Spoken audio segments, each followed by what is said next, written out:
একবার একটি শিয়াল একটি বাড়িতে মুরগি চুরি করতে গিয়ে ধরা পড়ে।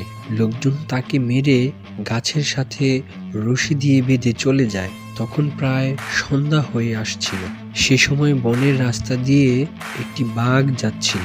সে শিয়ালকে একটি গাছের সাথে রশি দিয়ে বাঁধা অবস্থায় দেখতে পেল। বাঘ সামনে গিয়ে বলল, কি হে শিয়াল পণ্ডিত, তোমার এই অবস্থা কেন? তখন শিয়াল পণ্ডিত বলল, আর বলো না মামা, আমি তিনটি বিয়ে করেছি।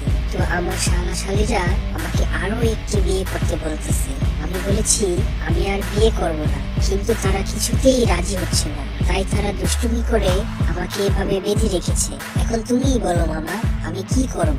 বাঘ তখন মনে মনে ভাবলো, আমি আজ পর্যন্ত একটিও বিয়ে করতে পারলাম না, আর শিয়াল পণ্ডিতকে আরো বিয়ে দেওয়ার জন্য সবাই পাগল।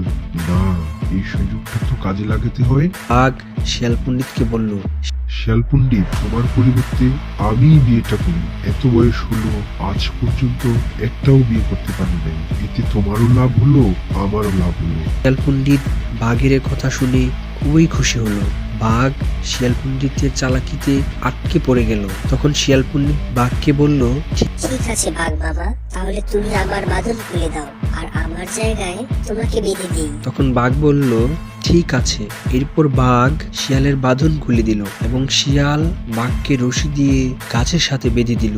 আর যাওয়ার সময় শিয়াল বাঘকে বলল, মামা, আমার শালীরা সকালবেলা আসবে, তোমাকে অনেক খোঁচাখুচি করতে পারো। তুমি কিন্তু আবার রেগে যেও না।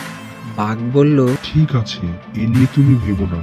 এরপর শিয়াল সেখান থেকে চলে গেল। পরদিন সকালবেলা লোকজন এসে তো হতবাক। তারা দেখলো সেখানে শিয়ালের পরিবর্তে একটি বাঘ বাঁধা।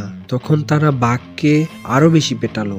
বড় বড় লাঠি দিয়ে বাঘকে মারতে শুরু করলো। বাঘের মাথা এবং শরীর ফেটে রক্ত বেরিয়ে আসলো। তখন বাঘ হুঙ্কার দিয়ে রশি ছিঁড়ে পালালো আর যেতে যেতে বলল, শিয়াল পণ্ডিত, তুমি আমাকে এভাবে বোকা বানালে, তোমার খবর আছে।